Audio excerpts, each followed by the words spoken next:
তো financial analysis আমরা এই প্রসিডিওর সম্পর্কে জানবো। আপনার খেয়াল আছে যে আমরা ফাইন্যান্সিয়াল স্টেটমেন্ট অ্যানালাইসিস নামে একটা টপিক পড়েছিলাম চ্যাপ্টার 2 নামে।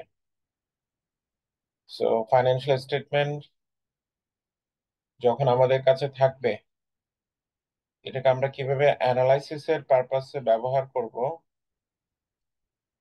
সেটার টেকনিক্স গুলো আমরা ফাইন্যান্সিয়াল অ্যানালাইসিসে জানবো। সো এটার পারপাসটা কি, ফাইন্যান্সিয়াল অ্যানালাইসিস আমরা কেন করব? এটার পারপাস হচ্ছে সে একটা কোম্পানির সেলস হচ্ছে 20 মিলিয়ন, আরেকটা কোম্পানির সেলস হচ্ছে 10 মিলিয়ন। সো এটা দেখেই আমি সরাসরি বলতে পারি না যে কোম্পানিটা সেলস 20 মিলিয়ন সেই কোম্পানিটা ভালো কম্পেয়ার টু আরেকটা কোম্পানি যার সেলস হচ্ছে 10 মিলিয়ন। কারণ হচ্ছে এই দুটো কোম্পানি কম্পেয়ারেবল কিনা সেটা আমার যাচাই করতে হবে। এমন যদি হয় যে কোম্পানিটার সেলস 20 মিলিয়ন আমরা বলছি, সেটার গত বছরের সেলস ছিল 18 মিলিয়ন, তাহলে খেয়াল করেন যে তার 2 মিলিয়ন সেলস বেড়েছে 20 মিলিয়ন সেলস হওয়ার কারণে। 20 মিলিয়ন যে সেলস হয়েছে এই বছর, আর আগের বছর ছিল 20, এখানে বেড়েছে কত? 2 মিলিয়ন বেড়েছে। So 2 million divided by 18।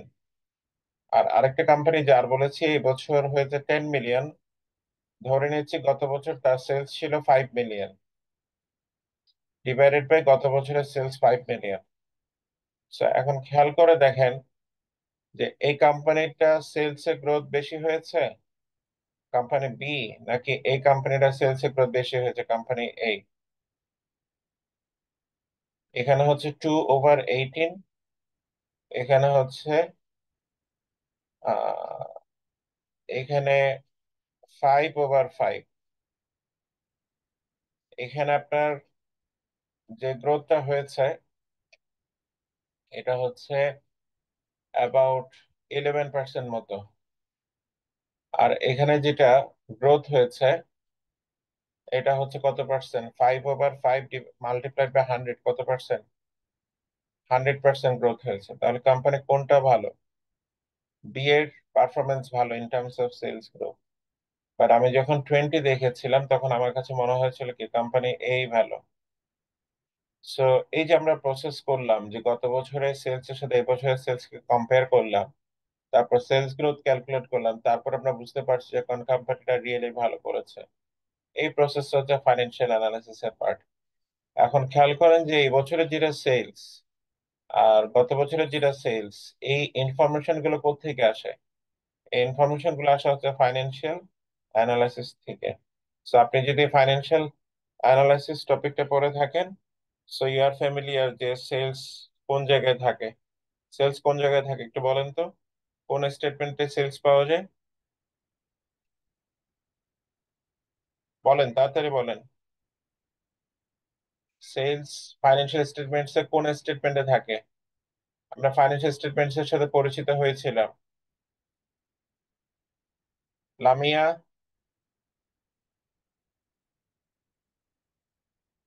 আছেন? আহ, কোন ফাইন্যান্সিয়াল স্টেটমেন্টস এ আপনি সেলস দেখেছেন?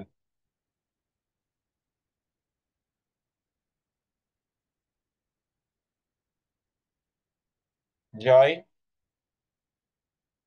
স্যার অ্যাকাউন্টস এন্ড ফাইন্যান্সে। হ্যাঁ, accounts and finance.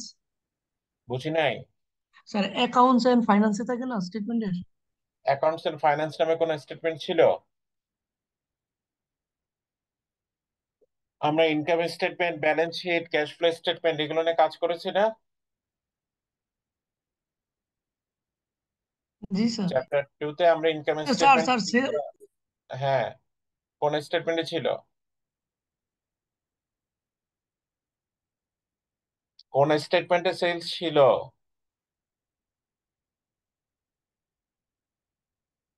Sir রেভিনিউতে। Revenue নামে তো কোনো স্টেটমেন্ট নাই। স্টেটমেন্টের নাম তো ইনকাম স্টেটমেন্ট। ওটা আমরা শুরু করতাম কি দিয়ে? সেলস বা রেভিনিউ দিয়ে শুরু করতাম না? জি স্যার। হ্যাঁ, তাহলে ওটা, হ্যাঁ, বুঝতে পেরেছেন? হ্যাঁ বাকিরা স্যার। যারা আছেন, বাকিরা যারা আছেন কথা বলতে হবে, আদারওয়াইজ আমি ক্লাস কন্টিনিউ করতে পারবো না। আপনার যদি খেয়াল থাকে বলতে হবে, আর যদি খেয়াল না থাকে তাও বলতে হবে যে আমি খেয়াল করতে পারছি না, এটা বলতে হবে। ঠিক আছে? এটা ক্লাস, এটা এটা ওয়ান ওয়ে লেকচার না এটা। ওকে, আচ্ছা। দেন তার মানে আমরা একটা ওয়ে বুঝতে পারলাম যে আমরা কিভাবে ফাইন্যান্সিয়াল স্টেটমেন্টস ইনফরমেশন কে ইউজ করব পারফরমেন্স অ্যানালাইসিস এর জন্য। সো আমরা গ্রাজুয়ালি এই প্রসিডিউর আমরা দেখবো যে কিভাবে পারফরমেন্স অ্যানালাইসিস করা যায়। সো এটার বিভিন্ন প্রসিডিউর আছে, বিভিন্ন আহ, আপনার অ্যাপ্রোচেস আছে। সো আমরা এগুলোর সাথে পরিচিত হবো, যেমন ডিউ পয়েন্ট অ্যানালাইসিস আছে, তারপর আপনার ট্রেন্ড অ্যানালাইসিস আছে। আমরা দেখি আমরা কতটুকু পরিচিত হতে পারি। ওকে, সো ফাইন্যান্সিয়াল অ্যানালাইসিস এর যে টেকনিক্স গুলো আছে তার মধ্যে one of the most useful techniques is the financial ratios.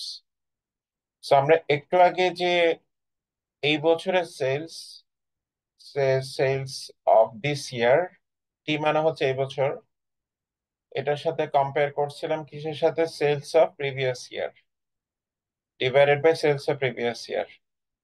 So আমরা যখন দুটো নাম্বারকে কম্পেয়ার করি, this becomes a ratio. Say for example আমি প্রফিট নিলাম, এটাকে ডিভাইড করলাম সেলস দিয়ে, তাহলে আমি যে নাম্বারটা পেয়ে যাই এটার নাম হচ্ছে প্রফিট মার্জিন। এটার নামও কি? এটাও একটা রেশিও। এরকম রেশিওস গুলোর সাথে আমরা পরিচিত হব। এই রেশিও গুলোর কাজ হচ্ছে ফার্মের অপারেটিং পারফরমেন্স অ্যাসেস করা, এবং এখানে যেটা করা হয় একটা ভ্যালুর সাথে আরেকটা ভ্যালুকে রিলেট করা হয়। এই বছরের যে সেলস, এটার সাথে যদি আপনি গত বছরের সেলস কে রিলেট না করেন, তাহলে আপনি বুঝতে পারবেন না যে আপনি কতটুকু ভালো করেছেন বা কতটুকু ভালো করেন নাই। এই জন্য আমাদের একটা ভ্যালুর সাথে আরেকটা ভ্যালুর কি করা লাগে? রিলেশন করা লাগে। তারপর আমরা এই যে আমরা একটু আগে দুটো, একটা কোম্পানির সেলস এর গ্রোথ ছিল 11%, আরেকটা কোম্পানির সেলস এর গ্রোথ ছিল 100%। এখন এমন যদি হয় যে এই দুটো কোম্পানি যে ইন্ডাস্ট্রিতে আছে, so আমরা ইন্ডাস্ট্রির সাথে পরিচিত, collection of companies which do the similar business. Okay, very simplistic understanding. ধরে নিলাম যে ইন্ডাস্ট্রির সেলস এর গ্রোথ হচ্ছে 50%। তাহলে দেখেন যে আমরা বলতে পারি যে ইন্ডাস্ট্রির তুলনায় এই কোম্পানিটা খুব খারাপ করছে, আর ইন্ডাস্ট্রির সেলস এর পারফরমেন্সের তুলনায় এই কোম্পানিটা অনেক ভালো করছে। সো আমরা রেশিও অ্যানালাইসিস এর মাধ্যমে কি করতে পারি? আমরা কোম্পানিজ গুলোর পারফরমেন্স কম্পেয়ার করতে পারি, যেটা মাত্র দেখালাম। এছাড়া কোম্পানির ম্যানেজমেন্ট কেমন পারফর্ম করছে, So আমরা বলতে পারি যে যে কোম্পানিটা সেলস ভালো করছে, কোম্পানিটার পারফরমেন্স ভালো করছে। যে কোম্পানিটার আহ একটু পরে আমরা আরো কিছু রেশিওস দেখবো, সেটার মাধ্যমে আমরা এগুলোর ব্যাপারে জানতে পারবো যে যার কার অ্যাসেটে প্রপার ইউটিলাইজেশন হচ্ছে, এই ব্যাপারগুলো। আচ্ছা, এই রেশিওস গুলোকে আমরা in terms of its use, in terms of its performance আমরা বিভিন্ন উপায়ে ক্লাসিফাই করি। প্রথম ক্যাটাগরি হচ্ছে প্রফিটেবিলিটি। বাই দিস টার্ম আমরা বুঝতে পারি যে এই ক্যাটাগরিতে যে রেশিওস গুলো আছে, এগুলোর মাধ্যমে আমরা বুঝতে পারবো how the companies are doing in terms of its profitability. আমরা প্রফিট সম্পর্কে জানি, income minus expense is equal to profit, simplistic understanding. এই আন্ডারস্ট্যান্ডিং করলে হবে না, আমাদের প্রফিট বুঝতে হবে যেভাবে আমরা ইনকাম স্টেটমেন্টে নেট প্রফিট বুঝেছি সেই আন্ডারস্ট্যান্ডিং এ। আমরা জানি যে কোন ইকুয়েশন সলভ করলে আমরা নিচে গিয়ে প্রফিট পাই। ঠিক আছে? এই প্রফিটের সাথে আমরা বিভিন্ন মেট্রিক কম্পেয়ার করতে পারি। সে আমি সেলস করেছি 100 টাকা, প্রফিট করতে পারছি 10 টাকা, তাহলে আমার প্রফিট মার্জিন হচ্ছে 10%। সো এটা একটা প্রফিটের ডেফিনিশন। সে আমার কোম্পানিতে আমি ইনভেস্ট করেছি 1,000 টাকা, আর আমি প্রফিট করতে পারছি কোম্পানির জন্য 10 টাকা। তার মানে বোঝা যাচ্ছে যে আমি যে 1,000 টাকা ইনভেস্ট করেছি এটার নাম হচ্ছে অ্যাসেট। সো 1,000 টাকা ইনভেস্ট করে আমি 10 টাকা প্রফিট পাওয়া মানে হচ্ছে আমার রিটার্ন অন অ্যাসেট হচ্ছে 1%। এটার নাম হচ্ছে রিটার্ন অন অ্যাসেট। আমার যে ইনভেস্টমেন্ট সেটার সাথে আমি কিসের তুলনা করছি, আমি যে প্রফিট করেছি সেটা তুলনা করছি, তাহলে আমি পাচ্ছি 1%। আরেকটা কোম্পানি যদি 1,000 টাকা ইনভেস্ট করে 100 টাকা প্রফিট পায়, তাহলে ওই কোম্পানির জন্য রিটার্ন অ্যাসেট হচ্ছে রিটার্ন 100 টাকা রিটার্ন অন অ্যাসেট হচ্ছে 1,000 টাকা। তাহলে এটা হচ্ছে 10%। তো এই কোম্পানিটার সাথে এই কোম্পানি যদি আমি তুলনা করি, কোম্পানি বি এর রিটার্ন অন অ্যাসেট হচ্ছে 10%, আর company A return on asset হচ্ছে 1%। আমাকে বলেন কোন কোম্পানিটা তার অ্যাসেটকে বেশ ভালোভাবে ইউটিলাইজ করছে। কোম্পানি এ স্যার। কোম্পানি এ পাচ্ছে তো 1%, সরি, কোম্পানি বি। 1,000 টাকা ইনভেস্ট করে রিটার্ন 10% দিতে জেনারেট করতে পারছে। পারছে 10%, কোম্পানি বি 1,000 টাকা ইনভেস্ট করে রিটার্ন জেনারেট করতে পারছে 100 টাকা। সো অবভিয়াসলি কোন কোম্পানিটা ভালো করছে? বি। কোম্পানি বি কোম্পানি ভালো বি। করছে। ঠিক আছে। একই সো আমরা এইভাবে আমরা ক্যাটাগরিজ গুলো দেখবো। আচ্ছা, এরপর আপনার যে ক্যাটাগরিটা সেটার নাম হচ্ছে asset utilisation ratios. Asset utilisation ratios. So এই ক্যাটাগরিতে আছে receivable turnover, average collection period, inventory turnover, fixed asset turnover, এই ব্যাপারগুলো। সো আমরা যদি একটু এক্সাম, আমরা যখন এই প্রতিটা ক্যাটাগরিতে যাব তখন আমরা প্রতিটা ইন্ডিভিজুয়াল এক্সপ্লেন করব। সো অ্যাসেট ইউটিলাইজেশন রেশিওর পারপাস হচ্ছে আমার কাছে যে অ্যাসেটস গুলো আছে, how successful I am or how effectively I am utilising my asset. Okay, say for example আমি যদি একটু এরকম এক্সাম্পল দিই। সে একটা কোম্পানির, দুটো কোম্পানির অ্যাসেট আছে 1,000। এই কোম্পানিটা পার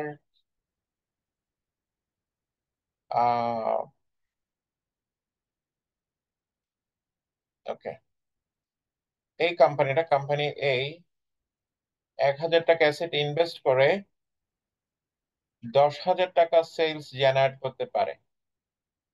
আর এই কোম্পানিটা 1,000 টাকার অ্যাসেট ইনভেস্ট করে 1,00,000 টাকার সেলস জেনারেট করতে পারে। পারে কিনা? এটা পসিবল কিনা? দুটো কোম্পানি, একটা কোম্পানি 1,000 টাকার অ্যাসেট ইনভেস্ট করেছে, সে সেলস করতে পেরেছে 10,000 টাকার। আরেকটা কোম্পানি ইনভেস্ট করেছে 1,000, সেলস করতে পেরেছে 1,00,000 টাকা। কোন কোম্পানিটা তার অ্যাসেটকে বেশি ইউটিলাইজ করতে পারছে? Company B. Company B. So এই ব্যাপারগুলো হচ্ছে আমরা অ্যাসেট ইউটিলাইজেশন রেশিওসে দেখি। ঠিক আছে।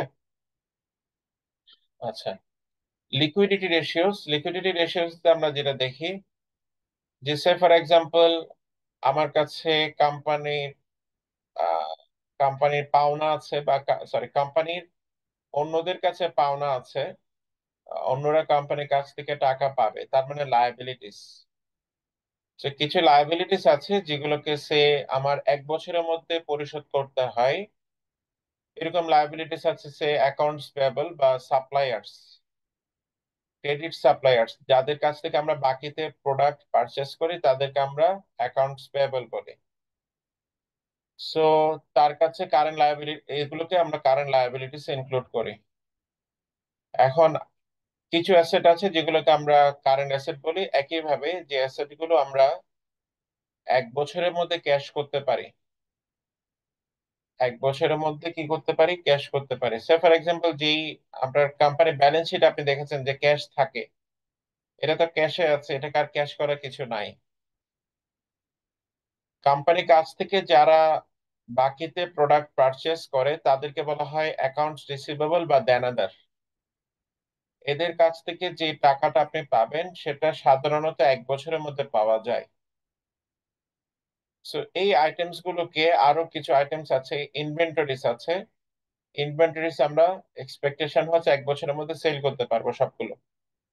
এখন এগুলো সেল করা, এগুলোকে টাকা পাওয়া মানে হচ্ছে এগুলোকে আমরা ক্যাশে কনভার্ট করতে পারবো। সো কারেন্ট অ্যাসেট, আমরা এগুলোকে কারেন্ট অ্যাসেট বলা হয়। কারেন্ট অ্যাসেট দিয়ে আমরা কারেন্ট লায়াবিলিটিস কে ডিভাইড করলে আমরা যে রেশিওটা পাই সেটাকে আমরা বলি কারেন্ট রেশিও। সেই কারেন্ট রেশিও আমাদেরকে এটার সিগন্যাল দেয়। সো একটা কোম্পানির, দুটো company, company A and company B, ধরে নিলাম দুটো কোম্পানি কারেন্ট লায়াবিলিটিস $1, বাট এই কোম্পানির কারেন্ট অ্যাসেট আছে $2, বাট এই কোম্পানি কারেন্ট অ্যাসেট আছে $1.5। তাহলে কোন কোম্পানিটার তার কারেন্ট লায়াবিলিটি পরিশোধ করার ভালো সক্ষমতা আছে, কোম্পানি এ নাকি কোম্পানি বি এর?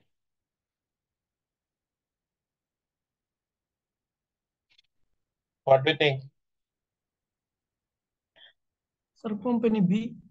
কোম্পানি বি এর।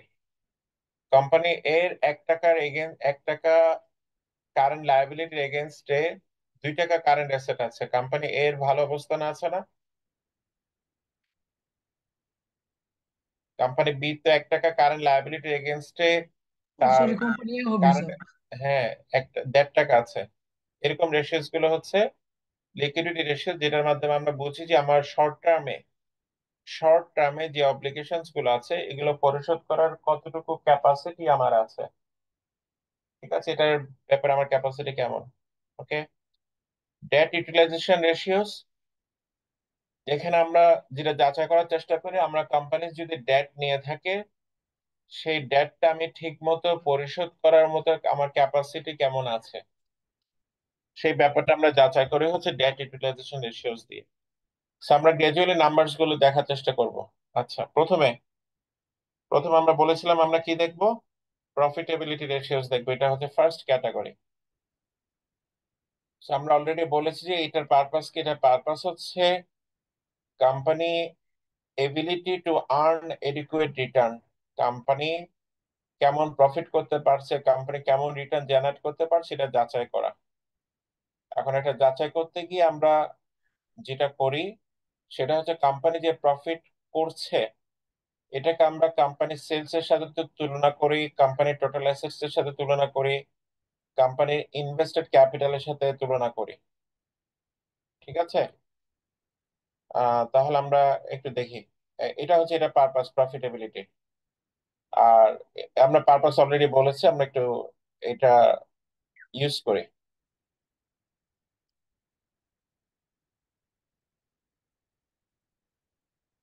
আচ্ছা, তো এখন আপনি কোন রেশিওস নিয়ে আপনি ইন্টারেস্টেড হবেন? আপনি যদি কোম্পানিতে একজন ইনভেস্টর হয়ে থাকেন, কোম্পানির ইকুইটি আপনি পারচেস করেছেন, কোম্পানির শেয়ার আপনি পারচেস করেছেন, অথবা আপনি একজন সিকিউরিটি অ্যানালিস্ট, আপনার কাজ হচ্ছে কোন সিকিউরিটি গুলো আন্ডার ভ্যালুড আছে। আপনি অলরেডি জানেন যে কোন, যে স্টকটার, আমরা স্টকের ভ্যালুয়েশন দেখেছি, স্টকের ভ্যালুয়েশন আপনি ক্যালকুলেট করেছেন $100, মার্কেটের ভ্যালু হচ্ছে সে $80। এখন আপনি এই স্টকটা পারচেস করবেন নাকি করবেন না, এই সিদ্ধান্তগুলো যারা নিয়ে থাকে তাদেরকে আমরা বলি সিকিউরিটি অ্যানালাইসিস বা সিকিউরিটি অ্যানালিস্ট, যারা সিকিউরিটির পটেনশিয়াল, সিকিউরিটি কত ভ্যালু হওয়া উচিত এটাকে এস্টিমেট করে। সো আমরা যেটা জানতে চাচ্ছি বা আমরা যেটা বলছি যে আপনি যদি এই ক্যাটাগরিতে বিলং করেন তাহলে আপনি কোন রেশিওস গুলো নিয়ে ইন্টারেস্টেড হবেন? আনসার হচ্ছে আপনার প্রধান কনসেন্ট্রেশন থাকবে প্রফিটেবিলিটি রেশিওসে, তারপর আপনার কনসেন্ট্রেশন থাকবে liquidity and debt utilisation, but আপনার প্রধান ফোকাস থাকবে কোথায়? প্রফিটেবিলিটি।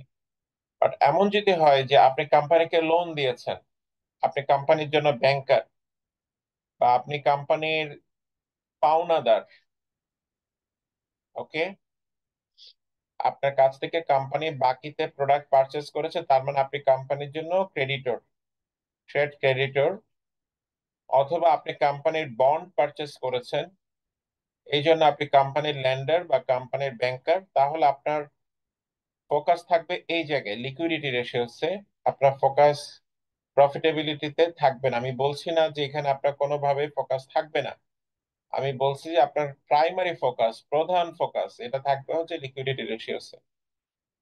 আর যদি এমন হয় যে আপনি লং টার্মের জন্য কোম্পানিকে লোন দিয়েছেন, কখনকার জন্য লোন দিয়েছেন, আপনি কোম্পানিকে লোন দিয়েছেন সেটা লং টার্মের জন্য, তখন আপনার debt utilisation ratio, profitability ratio এগুলোতে ফোকাস থাকবে। So আমরা প্রতিটা ক্যাটাগরি অফ রেশিওস আমরা ডিসকাস করব উইথ দ্য নাম্বার। আপনাকে বুঝতে হবে। আচ্ছা, এই স্টেটমেন্টটা কি পরিচিত মনে হচ্ছে?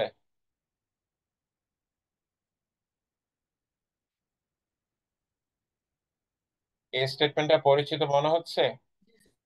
এই স্টেটমেন্ট নিয়ে আমরা কাজ করেছিলাম। জি স্যার। জি স্যার, আচ্ছা, ইনভেস্টমেন্ট করছি। ইনকাম স্টেটমেন্ট, তাহলে এটা কনস্ট্রাকশন আমরা জানি, এটা কোথায় কি থাকে, কিসের পর কি আসে, এটা আমরা জানি। জাস্ট ফর রিভিউ আমরা রিপিট করছি।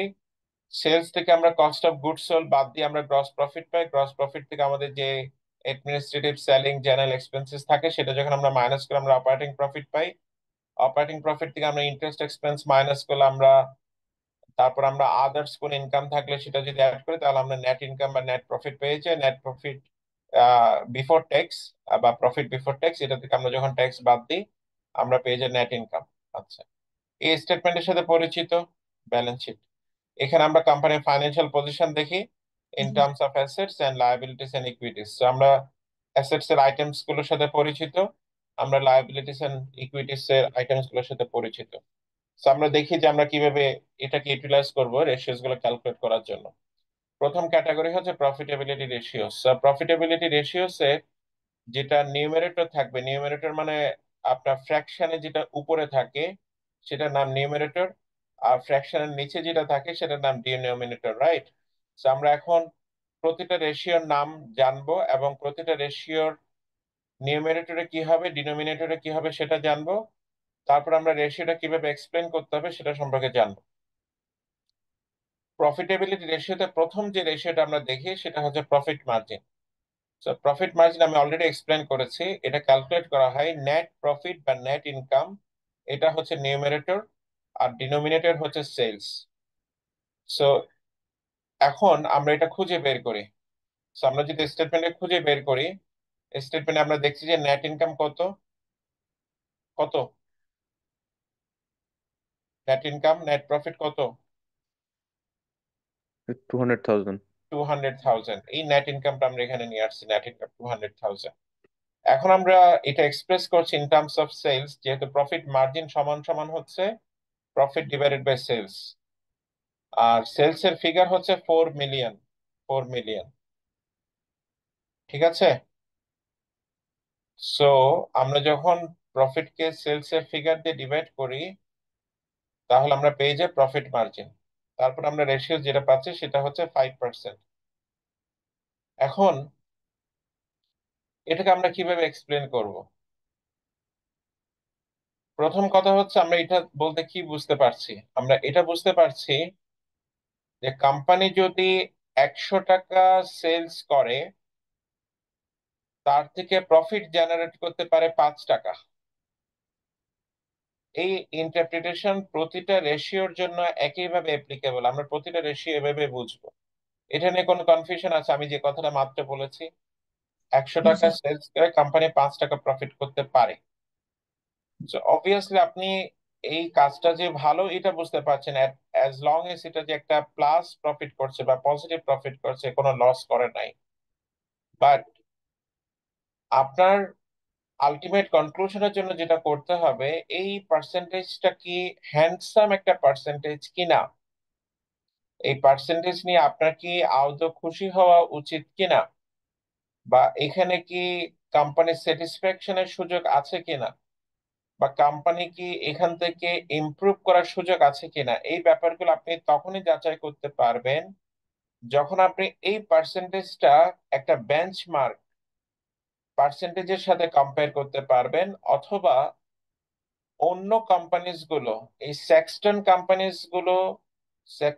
কোম্পানি যে ইন্ডাস্ট্রিতে আছে সেই ইন্ডাস্ট্রিতে অন্য যে কোম্পানিজ গুলো আছে সেই কোম্পানিজ গুলো কেমন পারফর্ম করছে সেটার তুলনায় এই কোম্পানিটা কেমন পারফর্ম করছে সেটা যখন আপনি তুলনা করতে পারবেন তখন আপনি যদি দেখেন যে এই কোম্পানির পারফরমেন্স অন্য কোম্পানি যারা একই ইন্ডাস্ট্রিতে আছে তাদের তুলনায় ভালো করছে, তখন আপনার স্যাটিসফ্যাকশন একটা রিজন থাকতে পারে।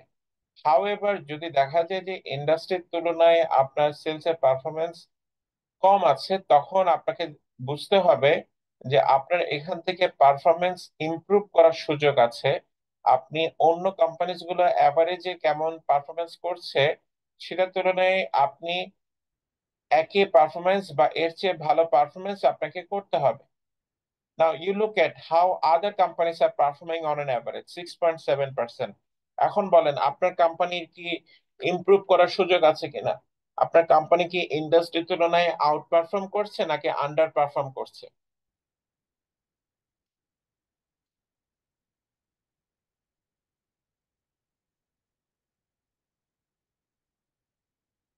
জান্নাত আছেন?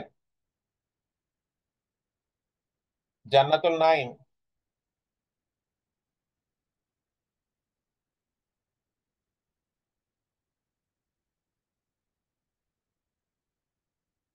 জয়? জি স্যার।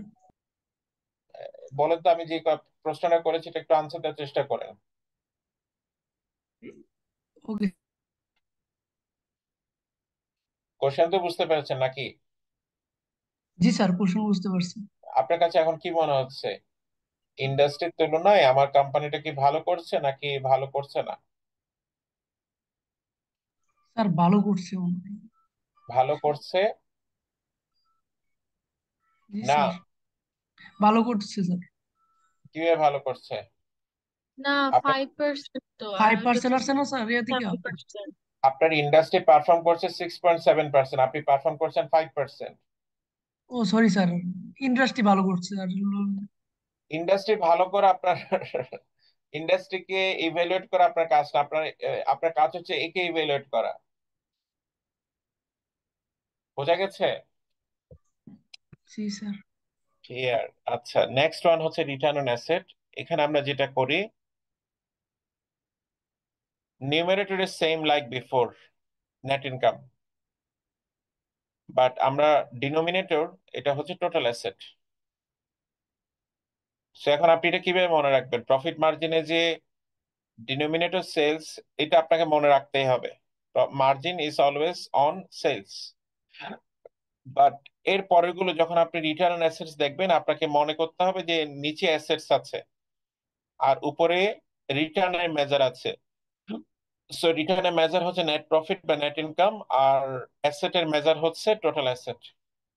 সো আপনি নেট ইনকামটা আমরা অলরেডি দেখেছি যে কোত্থেকে আসছে, কত আছে। টোটাল অ্যাসেট এটা আমরা কোথায় আছে একটু দেখে আসি। টোটাল অ্যাসেট আছে কোথায়? এই জায়গায়। ওকে, 1.6 মিলিয়ন। So 1.6 million.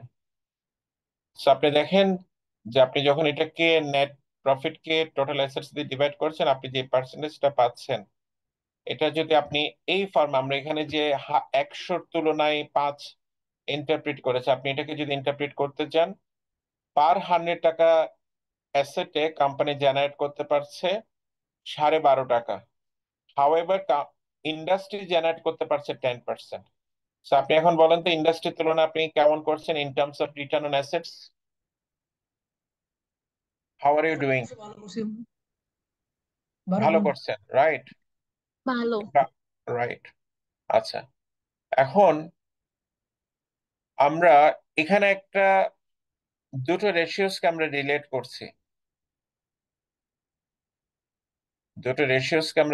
করছি। একটা হচ্ছে profit margin,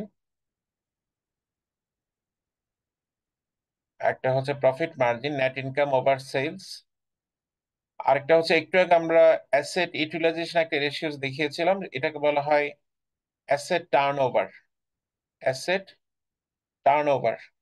okay, so if you think of a very simple example,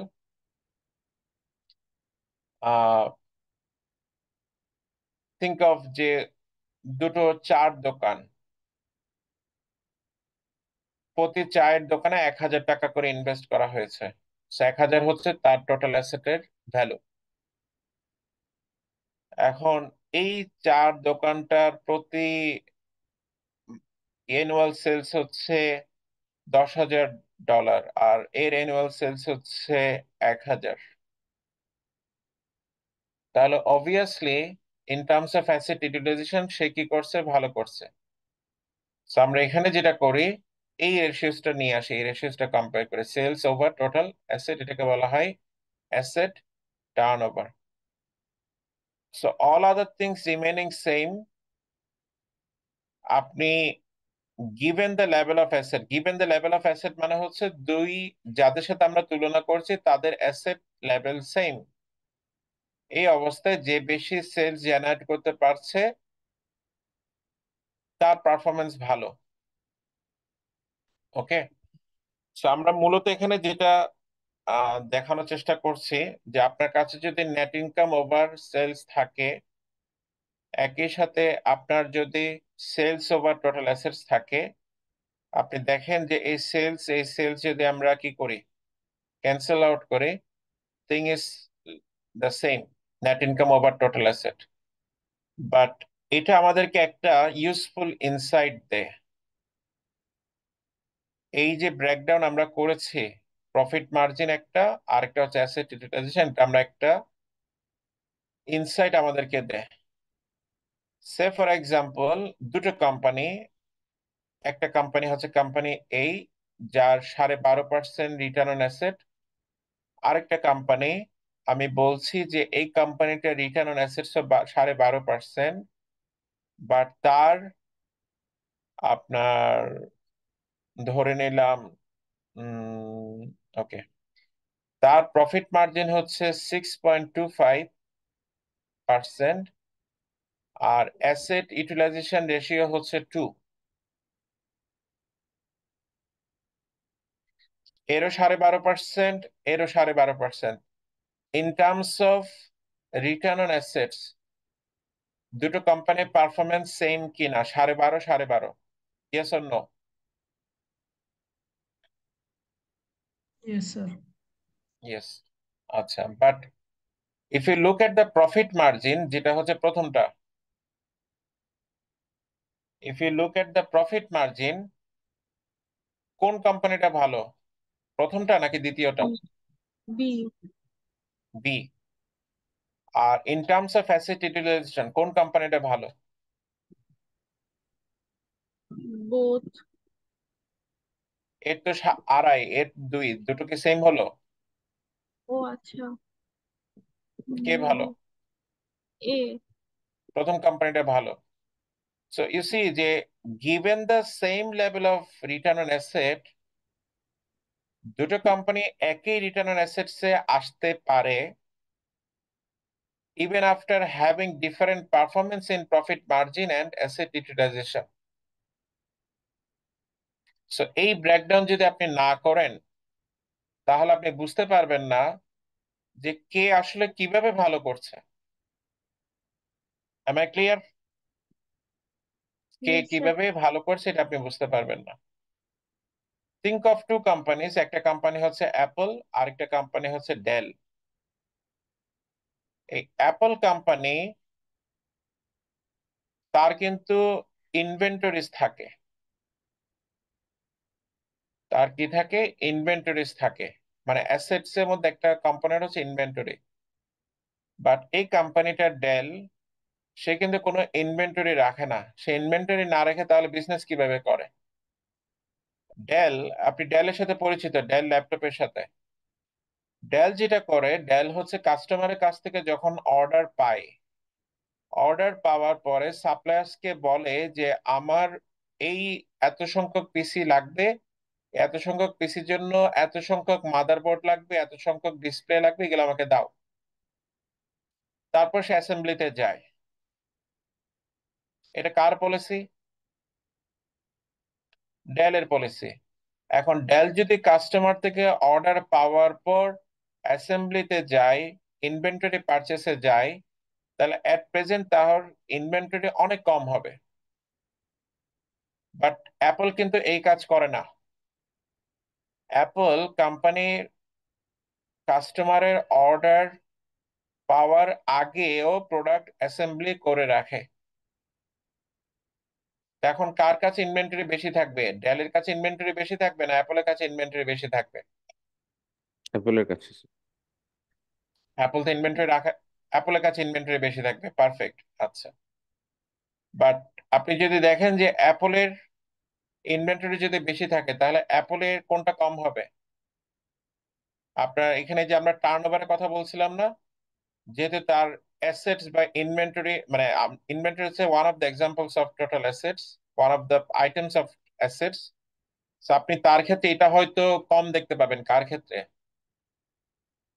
অ্যাপলের ক্ষেত্রে। বা ডেলের ক্ষেত্রে এটা বেশি দেখতে পাবেন কারণ তার ডিনোমিনেটর ছোট। But in terms of profitability অ্যাপলের এটা বেশি। অ্যাপল পার আইফোন, যেটার সেলস হচ্ছে সে ফর এক্সাম্পল আমি ধরে নিচ্ছি যে $1250, ঠিক আছে, পার ইউনিটে। তার এখান থেকে তার নেট ইনকাম যদি আপনি কাউন্ট করেন, মোর দেন 600 or 700, সেই পার্সেন্টেজটা অ্যাপলের জন্য অনেক বেশি। But in terms of asset utilisation Apple হয়তো কার মতো না, ডেলের মতো না। So এইভাবে আমাদের রেশিও অ্যানালাইসিস কাজে লাগে। আপনি যত ডিপে যাবেন তত ডিপে আপনি অ্যানালাইসিস করতে পারবেন। আমি জাস্ট একটু আপনাকে ওয়েটা দেখিয়ে দিচ্ছি। ওকে, আচ্ছা।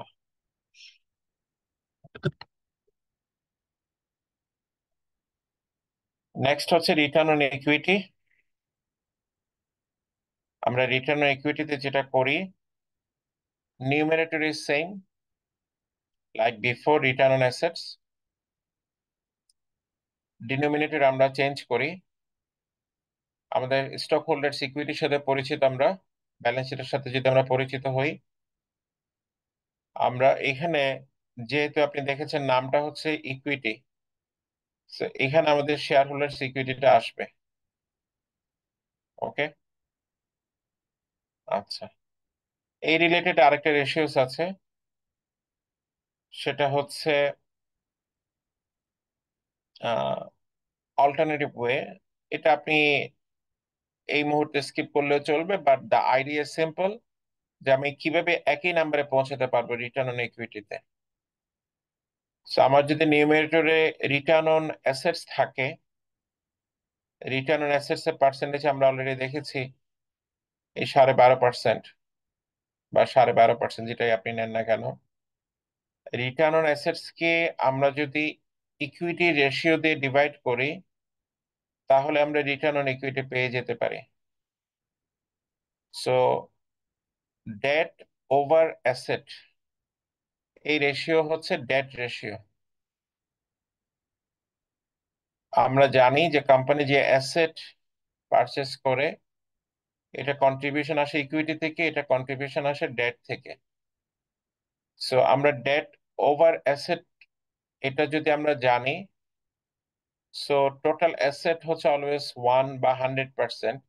এই 100% থেকে আমরা যখন ডেট রেশিও যখন বাদ দিব, তখন আমরা পেয়ে যাব ইকুইটি রেশিও, অথবা ইকুইটি ওভার অ্যাসেট। মানে 1 - D/A ইজ ইকুয়াল টু কি হবে? আপনি D+E is equal to asset, এটা আপনি জানেন। সো আপনি D+E over asset is equal to 1। Same, আমরা চাইলে এটা করতে পারি, D/A+E/A ইজ ইকুয়াল টু 1। এটা আমরা এখানে করলাম। So আপনার ডেট টু অ্যাসেট, এটা যদি আপনার এই রেশিওটা যদি আপনি 1 থেকে মাইনাস করেন, আপনি যে রেশিওটা পাবেন সেটা হচ্ছে ইকুইটি রেশিও।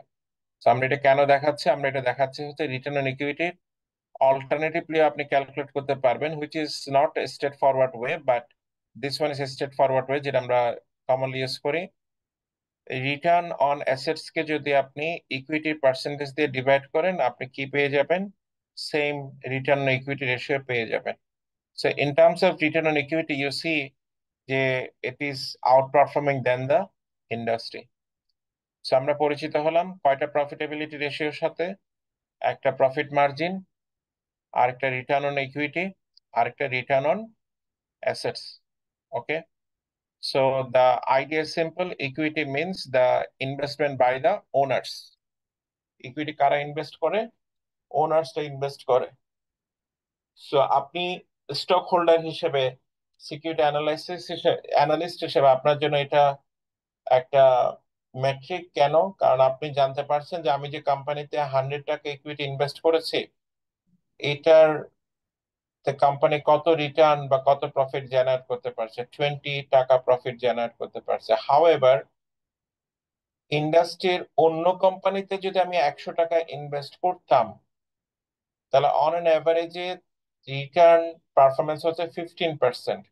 তাহলে আমার কোম্পানি আমার জন্য ভালো করছে। আমি যে আমার কোম্পানিতে, এই কোম্পানিতে 100 টাকা ইকুইটি ইনভেস্ট করেছি, আমি বেটার পারফরমেন্স পাচ্ছি কম্পেয়ার টু আমি যদি 100 টাকা ইন্ডাস্ট্রির অন্য কোনো কোম্পানির ইকুইটিতে ইনভেস্ট করতাম। Okay, so this are the profitability ratios. আমরা পরের ক্যাটাগরিতে যাচ্ছি। আমরা এখানে যে কাজটা করলাম, এখানে যে একটা ব্রেকডাউন দেখালাম, net income over sales multiplied by sales over total assets, এটা আমরা জেনেছি by this company DuPont. DuPont আমাদেরকে এই রেশিওসটা জানতে হেল্প করেছে। এইভাবে আমরা রিটার্ন অ্যাসেটস কে ব্রেকডাউন করতে পারি। So DuPont is a chemical company. এই কোম্পানিটা এই অ্যানালাইসিসটা যে করা যায়, যে আপনার রিটার্ন অ্যাসেটস কে আপনি এইভাবে ডিভাইড করতে পারেন। কারণ আপনি অলরেডি, আমি ডেল আর অ্যাপল এক্সাম্পল দিয়েছি, আপনি হায়ার রিটার্ন অ্যাসেটস জেনারেট করতে পারেন হাই প্রফিট মার্জিন দিয়ে। অ্যাপলের কেস আমরা বলেছি। আপনি হায়ার রিটার্ন অন অ্যাসেটস আবার জেনারেট এটাও করতে পারেন, সে আমার প্রফিট মার্জিন কম, আমি সিম্পলি অ্যাসেট টার্নওভার এটাকে বাড়িয়েও আমি কি করতে পারি, আমার রিটার্ন অন অ্যাসেটস বেশি করতে পারি। ঠিক আছে? অথবা আমি দুটোতে ভালো করে কি করতে পারি, রিটার্ন অন অ্যাসেটস ভালো করতে পারি। এই ব্রেকডাউনটা আমাদেরকে দেখিয়েছেন যে ডিউপন্ট কোম্পানি, কোম্পানিটা যেটা বললাম যে কেমিক্যাল কোম্পানি, এই কোম্পানিটা ফাইন্যান্সিয়াল অ্যানালিসিসের কোম্পানি না। এই company manufacturers chemical kind of products, kind of toothpaste, kind of conditioner, this kind of I mean items. Okay, আচ্ছা।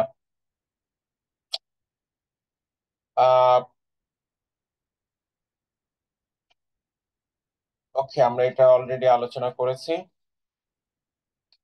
এটাকে আমরা আরেকটু ডিটেলে যদি যাই, আমরা যদি ফ্লো চার্টে দেখি, আমরা ফ্লো চার্টে যেটা একই জিনিস, আইডিয়া হচ্ছে আমার return on assets. Return on assets can come from higher profit margin, can also come from higher asset turnover. আমরা প্রফিট মার্জিনকে কিভাবে ক্যালকুলেট করেছি, নেট ইনকাম ওভার সেলস। আর আমরা অ্যাসেট টার্নওভার কিভাবে ক্যালকুলেট করেছি, সেলস ওভার টোটাল অ্যাসেটস। এখন এই return on asset যদি আপনার থাকে, তাহলে আপনি এটাকে যদি আমরা একটু আবার লিখি, net income over sales multiplied by কি বলেছি, asset, sorry sales over asset, এতটুকুর হচ্ছে রিটার্ন অন অ্যাসেটস। এখন রিটার্ন অন ইকুইটি যেটা আমরা বলেছিলাম, যে আমার ইকুইটি ইনভেস্টমেন্টে আমি কত রিটার্ন জেনারেট করতে পারছি। সো রিটার্ন অন ইকুইটির আমরা ডেফিনেশন কি দেখেছি, খেয়াল আছে? Net income over shareholders equity. So ডিউপন্টটাকে আমি এখানে লিখে রাখছি, net income over shareholders equity. এখন দেখেন, এই যে রিটার্ন অন অ্যাসেটস আমরা যে ব্রেকডাউন, এটার সাথে যদি আমরা আপনার আমাদের এটাকে মাল্টিপ্লাই করতে পারি, which is known as the leverage, asset over equity।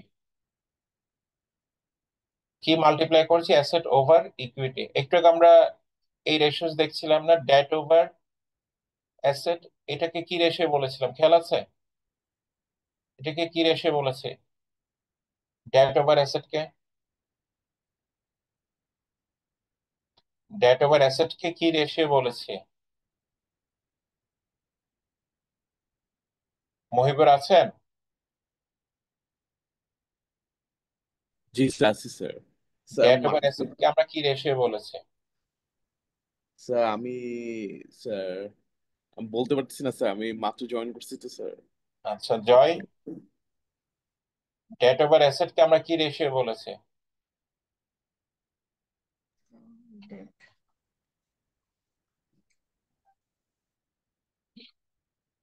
Lamia?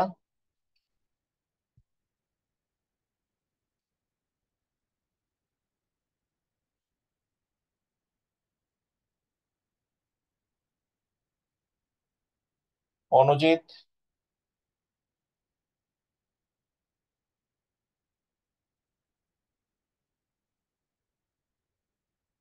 Anujit আছেন? লামিয়া? জি স্যার আছে। হ্যাঁ, একটু বড় করে কথা বলেন, আমি শুনতে পাই মতো। এই আলোচনা আমরা করেছি যে ডেট ওভার অ্যাসেটস কে আমরা কি বলি, এই রেশিওকে আমরা কি রেশিও বলেছি? খেয়াল করতে পারতেছি না স্যার। হ্যাঁ, খেয়াল করতে পারতেছি না স্যার। একটু আগে আমরা দেখালাম না? একটু আগে আমরা এখানে দেখালাম না? এখানে এখানে আমরা এটা কি লিখেছি? এইটা যখন আলোচনা করছিলাম তখন ছিলেন? জি স্যার। এখানে কি বলেছি? Debt ratio. হ্যাঁ, ডেটের সাথে তো পরিচিত, ডেটের কথা আমরা বলেছি ক্লাসে। আচ্ছা, এখন এটা যদি ডেট রেশিও হয়, আমরা যদি এটাকে ইনভার্স করি, উপরে রাখলাম অ্যাসেট, নিচে রাখলাম ডেট, এটা ইন্ডিকেট করে যে আমি অ্যাসেটের মধ্যে কত টাকা ডেট দিয়েছি, অ্যাসেটের মধ্যে কত টাকা ডেট, কত অ্যাসেট আমি ডেট দ্বারা ফাইন্যান্স করেছি, কত অ্যাসেট আমি, সে আমার যদি 1,000 টাকা অ্যাসেট হয়, আমি যদি 200 টাকা ডেট নিই, তাহলে আমি 1,000-এর মধ্যে 1,000-এর অ্যাসেটে কত অ্যাসেট ডেট দিয়ে ফাইন্যান্স করেছি, ডেট দিয়ে পারচেস করেছি? $200। ঠিক আছে? আর আরেকটা কোম্পানি যদি 1,000 অ্যাসেট থাকে, সে যদি 500 টাকা ডেট দিয়ে 1,000 টাকার একটা অ্যাসেট পারচেস করে, তার বাকি অ্যাসেট কোত্থেকে আসছে? বাকি অ্যাসেট আসছে ইকুইটি থেকে। বাকি অ্যাসেট কোত্থেকে আসছে? বাকি অ্যাসেট কোত্থেকে আসছে? আমরা যে কোম্পানির অ্যাসেট পারচেস করি, এটা কয়টা সোর্স? ব্যালেন্স শিটে আপনি অ্যাসেট দেখতে পান কিনা?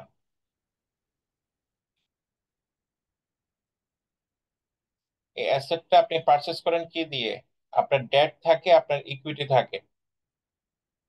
তা আপনার দুটো source of financing, right? So আপনি যদি 200 টাকা দিয়ে আপনি কি পারচেস করেন, 200 টাকা ডেট দিয়ে অ্যাসেট পারচেস করেন, বাকি 800 টাকা কোত্থেকে আসছে? ইকুইটি থেকে আসছে। আপনি যদি 500 টাকা ডেট পারচেস করেন, 500 টাকা ডেট দিয়ে অ্যাসেট পারচেস করেন, বাকি 500 টাকা কোত্থেকে আসছে? বাকি 500 টাকা ইকুইটি থেকে আসছে। মহিবুর, বুঝতে পারছেন? জি স্যার। আপনি যখন আপনার ল্যাপটপ পারচেস করেন 1,000 টাকা, সে ফর এক্সাম্পল, আপনি নিজের টাকাটা হচ্ছে কি ইনভেস্টমেন্ট, ইকুইটি ইনভেস্টমেন্ট, আর আপনি যেটা বড় করেছেন সেটা কি ডেট ইনভেস্টমেন্ট। এই আলোচনাগুলো আমরা ক্লাসে করেছিলাম না? ডেট জি sir. Security, equity security. So এটা, এগুলো একটু মনে করতে হবে। আচ্ছা, এখন আমরা যেটা বলছি সেটা হচ্ছে, আমরা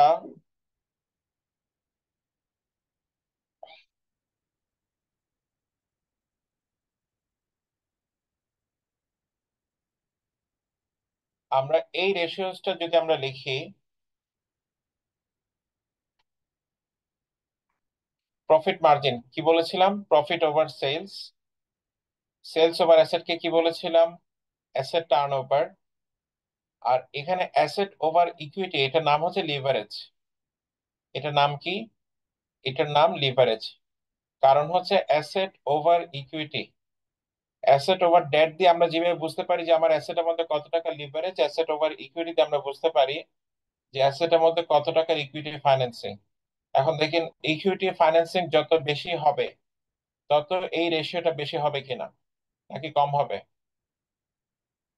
আপনি 1,000 টাকার অ্যাসেটে আপনি 500 টাকা দিয়ে, 500 টাকা হচ্ছে আপনার নিজের ফাইন্যান্সিং, ইকুইটি ফাইন্যান্সিং। আরেকটা কেসে 1,000 টাকার অ্যাসেট আপনার 200 টাকা হচ্ছে নিজের ফাইন্যান্সিং। কোন ক্ষেত্রে লিভারেজ বেশি বোঝা যাচ্ছে? কোন ক্ষেত্রে?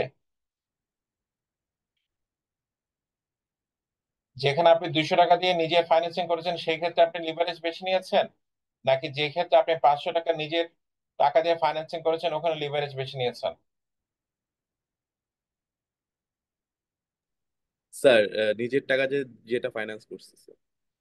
নিজের টাকা কোথায় বেশি করেছেন, কোথায় কম করেছেন?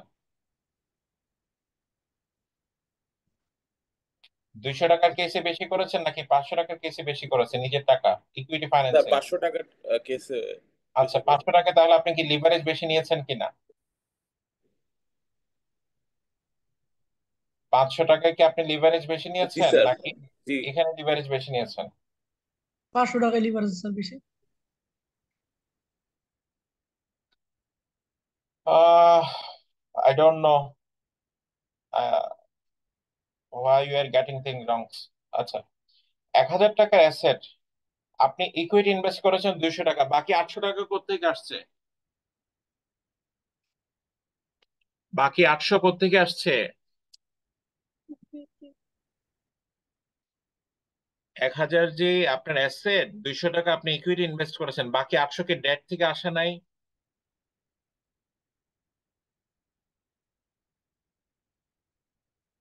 বাকি 800 কে ডেট থেকে আসে নাই? জি স্যার। আপনার ফাইন্যান্সিং এর কয়টা সোর্স? আপনি অ্যাসেট কে কয়ভাবে পারচেস করতে পারেন? আইদার আপনি বড় করে পারচেস করতে পারেন অথবা কি করে পারচেস করতে পারেন, নিজের ইকুইটি ফাইন্যান্সিং দিয়ে পারচেস করতে পারেন, ঠিক কি না? জি স্যার। সো এই 1,000-এর মধ্যে যদি আপনি 200 টাকা নিজের ইনভেস্টমেন্ট থাকে তাহলে ডেট কত? আট 800। আর আপনি যদি 1,000-এর মধ্যে 500 টাকা ইকুইটি ইনভেস্ট করেন, ডেট কত? 500। এখন কোন কেসে আপনার ডেট বেশি? স্যার 800 ক্ষেত্রে স্যার। 1000। প্রথম কেসে ডেট বেশি না, এই কেসে ডেট বেশি না? জি স্যার। আপনি এখানে ডেট বেশি কেন বলছেন? Sorry sir. এখন আমরা যে রেশিওটা ক্যালকুলেট করছি এটাকে বলছি আমি লিভারেজ রেশিও। লিভারেজ রেশিওটা বোঝাবে যে আপনি কত বেশি ডেট নিয়েছেন। এখন দেখেন তো, 1,000 ডিভাইডেড বাই 200, এখানকার আনসার হচ্ছে 5। 1,000 ডিভাইডেড বাই 200 কত? 5। আর 1,000 ডিভাইডেড বাই 500, এখানে আনসার কত? 2। এখন 5-এ লিভারেজ বেশি না 2-এ লিভারেজ বেশি? আচ্ছা। বুঝতে পেরেছেন কেন এটার নাম লিভারেজ, কেন এটার নাম লিভারেজ রেশিও? এটা দেখলে আপনি বুঝতে পারবেন কোন কোম্পানিটা ডেট বেশি ইউজ করছে, কোন কোম্পানিটা ডেট কম ইউজ করছে। ক্লিয়ার? এখন ম্যাটার হচ্ছে এটা এত বোঝানোর পারপাস কি? বোঝানোর পারপাস হচ্ছে আপনি যে রিটার্ন ইকুইটি জেনারেট করেন, এই রিটার্ন অন ইকুইটি একটু আগে আমরা যেভাবে দেখাচ্ছিলাম যে অ্যাপোলার আর এক্সাম্পল, ডেলের এক্সাম্পল,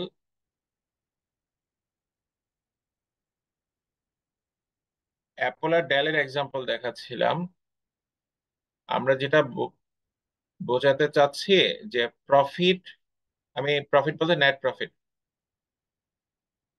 প্রফিট ওভার ইকুইটি, এটা আমরা বলেছিলাম কি রিটার্ন অন ইকুইটি। আমি শর্টে লিখছি, আমি বলছি যে ডিটেলে বলছি। আচ্ছা, এটা এটা তো আমরা অলরেডি জানি, বাট ডিউপন্ট আমাদেরকে দেখাচ্ছে যে একটা কোম্পানি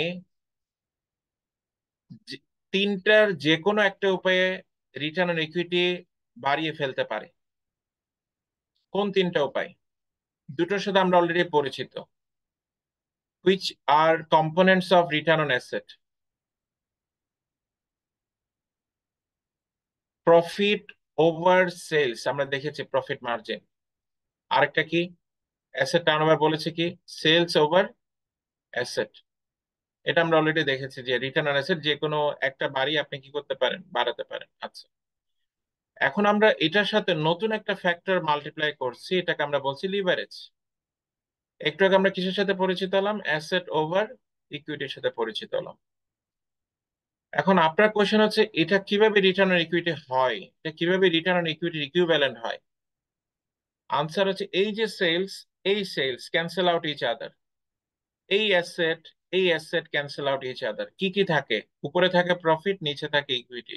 না এসি, এই উপরে থাকে কি প্রফিট, নিচে থাকে ইকুইটি। এই অ্যানালাইসিসটার নাম হচ্ছে DuPont analysis. Long story short, একটা কোম্পানি রিটার্ন অন ইকুইটি বাড়াতে পারে either by doing well in terms of profit margin or by doing well in terms of, এটা কি বলেছিলাম, অ্যাসেট টার্নওভার। কত বেশি আপনি আপনার অ্যাসেটকে ইউটিলাইজ করতে পারছেন। ফাইনাল ওয়ান হচ্ছে আপনি যদি লিভারেজ বেশি নিয়ে ফেলেন তাহলে কিন্তু আপনার রিটার্ন অন ইকুইটি বেড়ে যেতে পারে। Got it? সো আপনাকে এই রিলেটেড প্রবলেম সলভ করতে হবে। আচ্ছা, আমরা নেক্সট ক্যাটাগরিতে যাই, asset utilization. So asset utilization, the idea যে আপনার কোম্পানি তার অ্যাসেটকে কিভাবে কত বেশি ইউটিলাইজ করতে পারছে। Remember, asset utilization does not mean যে আমি এত বেশি আমার অ্যাসেটকে ইউটিলাইজ করব যে অ্যাসেটটা আর পারফর্ম করতে পারছে না। Clear? Okay. Are you familiar with BRTC bus? Are you familiar with this? জি স্যার। আচ্ছা, আরেকটা কোম্পানি বাস আমি লিখি ঢাকা চাকা। ওকে, আচ্ছা। এখন আপনি দেখেন যে অ্যাসেট টার্নওভার, আচ্ছা অ্যাসেট টার্নওভার আমরা একটু আগে লিখেছি। তো আমরা অ্যাসেট ইউটিলাইজেশনের ব্যাপারটা কেন আসছে, ব্যাপারটা আসছে এই জন্য যে আপনার ইউটিলাইজেশন যেন এমন না হয় যেন অ্যাসেট ব্রেকডাউন হয়ে যায়। সে আপনি, আপনার দুটো বাস আছে আর আপনারও দুটো বাস আছে। এখন আপনি এই দুটো বাসকে যদি আপনি দিনের মধ্যে 20 বার কি করেন, ইউজ করেন, 20 বার ট্রিপ দেন, তাহলে অবভিয়াসলি আপনার সেলস ওভার অ্যাসেট এটা আপনার জন্য কি বেশি হবে কিনা? আপনার আর্ট অ্যাসেট টার্নওভার এটা বেশি হবে কিনা? Sir, yes or no? Sir দিনের মধ্যে কত 20 বার? 20 বার আপনি ট্রিপ দিলেন, আপনার গাড়ি আছে দুটো, জি স্যার, সেলস তো বেশি হবে স্যার। সেলস বেশি হবে, তার মানে আপনি রিসিভ অ্যাসেট টার্নওভার দেখে আপনি হ্যাপি হয়ে গেলেন, এটা অনেক বেশি হবে। জি আপনি স্যার। কম অ্যাসেট ইনভেস্ট করে বেশি সেলস কি করতে পারছেন, জেনারেট করতে পারছেন। জি স্যার। But if you think of the Dhaka চাকা, তার হয়তো বা সে 10টা বাস আছে, সে ট্রিপ দিচ্ছে 10টা বাসে টোটাল 20টা, ঠিক আছে? তার অ্যাসেট টার্নওভার কত? ধরে নিলাম যে সে 20টা সেলস আর 10টা অ্যাসেট, তার টার্নওভার কত? 2। আর এখানে টার্নওভার কত? 10। এখন আপনি কনক্লুড করবেন কে অ্যাসেট টিটুলে, কে অ্যাসেট টার্নওভারে ভালো করছে, বিআরটিসি, ঠিক কিনা? Yes or no? Yes sir. না স্যার, আচ্ছা, আমার, হ্যাঁ স্যার, বিআরটিসি ভালো করতেছে সেলস আচ্ছা।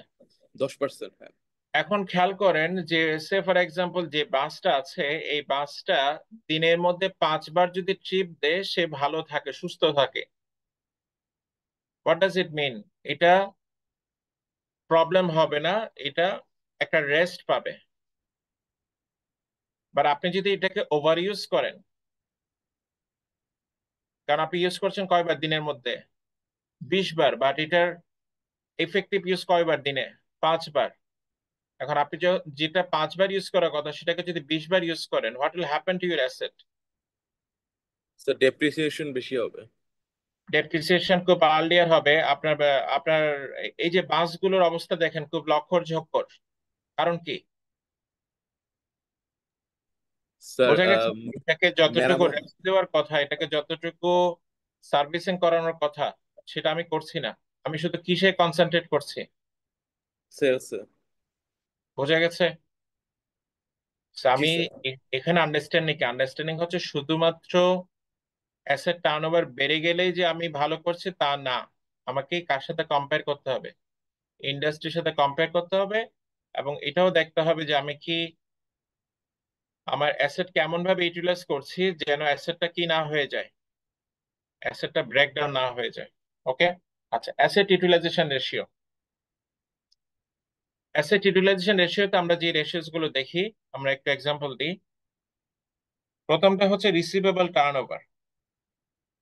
So receivable turnover is the idea, আমার কাছে যারা বাকিতে পারচেস করেছে তাদেরকে আমরা রিসিভেবলস বলি। সো এই রিসিভেবলস গুলো থেকে আমি কত ফাস্ট আমি আমার ক্রেডিট সেলস গুলো কালেক্ট করতে পারি। রিসিভেবলস কিভাবে জেনারেট হয়? রিসিভেবল জেনারেট হয় যদি আমি ক্রেডিট সেল করে বাকিতে বিক্রি করি।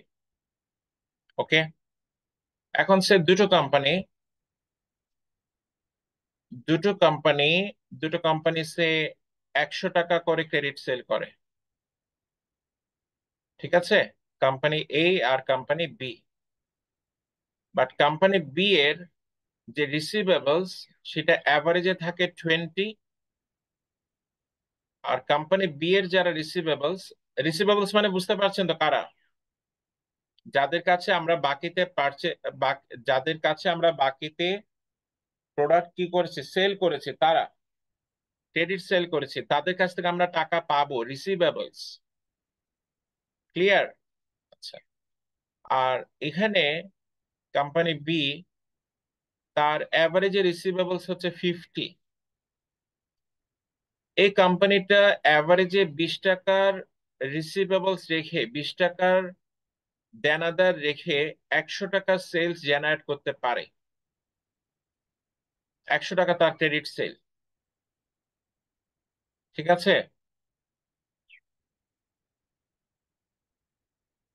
আর এই কোম্পানিটা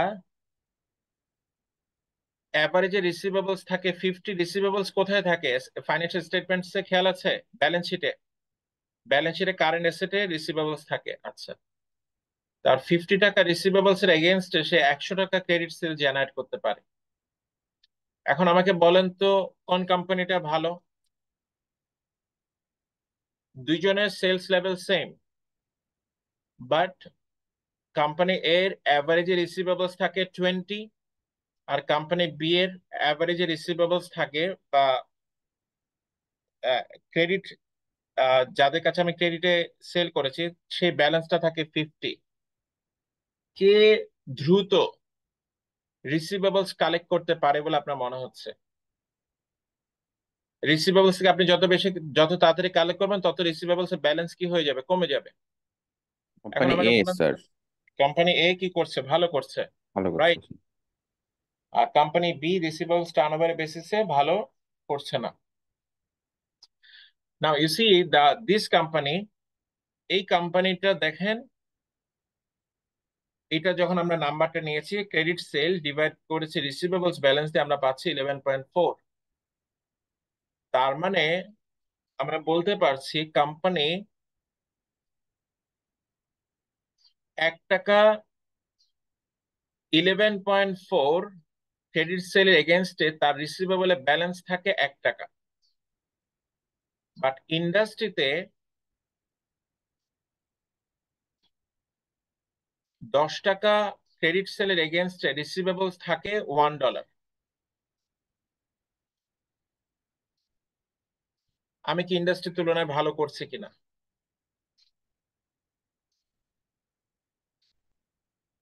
ইন্ডাস্ট্রিতে 10 টাকার ক্রেডিট সেলের তুলনায় রিসিভেবলস থাকে 1 টাকা ব্যালেন্সে, আর আমার কোম্পানির 11.4 টাকা সেলস এর এগেনস্টে রিসিভেবলস থাকে $1। আমি কি রিসিভেবলস এর ব্যালেন্স কম রাখতে পারছি কিনা? রিসিভেবলস কে আমি ফাস্ট কালেক্ট করতে পারি কিনা? What do you think?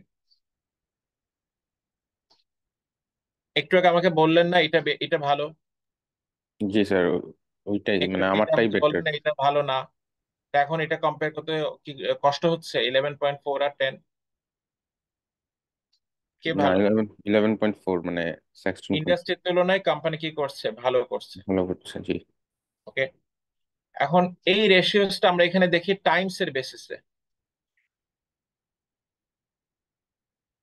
প্রতি 1 টাকা রিসিভেবলস এর এগেনস্টে আমি কত ক্রেডিট সেল জেনারেট করতে পারি, আর প্রতি 1 টাকা ক্রেডিট সেলের এগেনস্টে, প্রতি 1 টাকা রিসিভেবলস এগেনস্ট আমি কত সেলস ক্রেডিট সেল জেনারেট করতে পারি। এটা আপনি ওভাবে বুঝতে পারেন যে প্রতি $1 রিসিভেবলস এর ব্যালেন্স আমি কত টাকা ক্রেডিট সেল জেনারেট করতে পারি, প্রতি $1 এগেনস্ট আমি কত ডলার ক্রেডিট সেল জেনারেট করতে পারি। আচ্ছা, the higher one is better. এখন একটু আগে আপনি গেস করছিলেন যে যার রিসিভেবলস টার্ন ওভার বেশি সে ফার্স্ট রিসিভেবলস থেকে ব্যালেন্স কালেক্ট করে।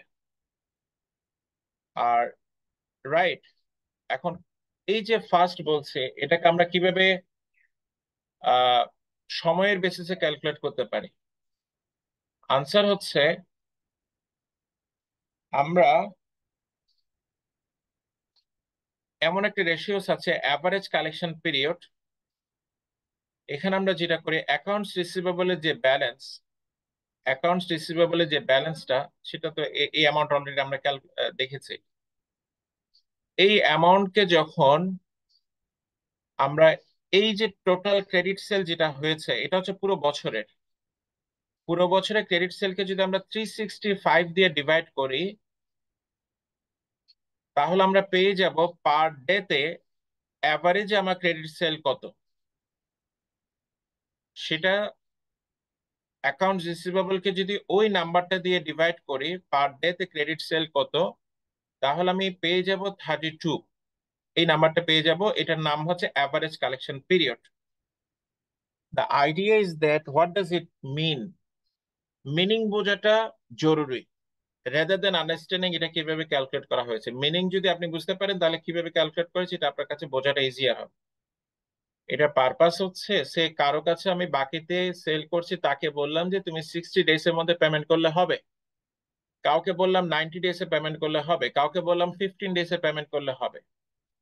Average collection period indicates on an average আমি ক্রেডিট সেল থেকে কত ডেজে ডিউস কালেক্ট করে ফেলতে পারি। এখন আমরা দেখতে পাচ্ছি 32 ডেজে আমরা অ্যাভারেজে কি করে ফেলতে পারি, রিসিভেবলস থেকে কালেক্ট করে ফেলতে পারি। আর ইন্ডাস্ট্রিতে এই অ্যাভারেজ সময়টা কত, 36 ডেজ। আমি কি ভালো পজিশন আছি কিনা, আমি কি রিলেটিভলি ভালো পজিশন আছি কিনা, হোয়াট ডু ইউ থিঙ্ক? আমি আমার রিসিভেবলসদের থেকে 32 ডেজে, তার কাছ থেকে তো আমি টাকা পাও না, এটা কালেক্ট করে ফেলতে পারি। আর ইন্ডাস্ট্রিতে অ্যাভারেজের সময় লাগে 36 ডেজ। এখন আমি কি ভালো করছি কিনা, হোয়াট ডু ইউ থিঙ্ক? জি sir. Okay, as long as you are very close to the industry you are doing well. এখন আপনি যদি বলেন যে আমি 2 দিনে কালেক্ট করে ফেলি, ফর এক্সাম্পল এই নাম্বারটা আপনার ক্যালকুলেশন আসছে কত, 2 দিন, আর ইন্ডাস্ট্রিতে হচ্ছে 36 days, it does not mean যে আপনি খুব ভালো করছেন। ক্লিয়ার? ইট ডাজ মিন যে আপনি সম্ভবত বাকিতে বিক্রি করেন না, অথবা আপনি বাকিতে বিক্রি করাটা আপনার জন্য খুবই রেয়ার এক্সাম্পল। বাকিতে বিক্রি করা রেয়ার যদি এক্সাম্পল আপনার জন্য হয়, আর ইন্ডাস্ট্রিতে যদি 36 ডেজ অ্যাভারেজে ক্রেডিট টাইম পাওয়া যায়, তার মানে হচ্ছে ইন্ডাস্ট্রিতে যারা কাস্টমার আছে তারা চলে যাবে ওই সেলার্স এর কাছে যার কাছ থেকে বাকিতে প্রোডাক্ট পারচেস করা যায়। আপনার কাছে কাস্টমার আসবে না, আপনার কাছে কাস্টমার যদি না আসে আপনার সেলস এর কি অবস্থা হবে? কমে বোঝা যাবে। গেছে? Similarly the next one is inventory turnover.